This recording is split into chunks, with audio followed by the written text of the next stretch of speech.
new insights in ice shelf breakup mechanisms. Why did the ice shelf break up? By Braun and Humbert. In July, this area is surrounded in sea ice. The sea ice melts in the spring. The tide is always at work, year-round, going in and going out. Currents flow past these ice shelf edges and disturb the fragments. They're broken because of the tide.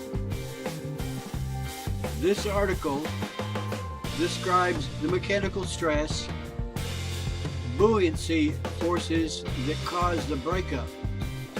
It disintegrates in the summer, but the fractures occurred in the winter. When do the fractures happen? In the winter.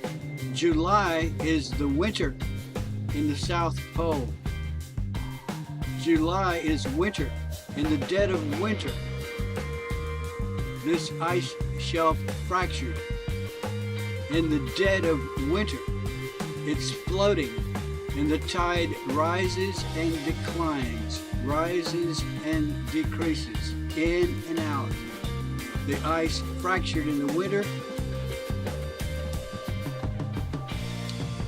The ice could float out to sea if the currents carried it out to sea.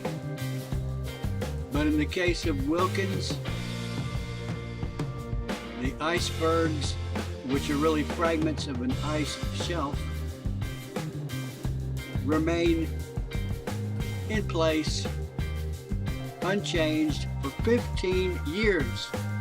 Yet the media every year draws your attention to these huge ice shelf fragments and say that this is proof of man-made global warming. Notice the last line in this abstract introduction.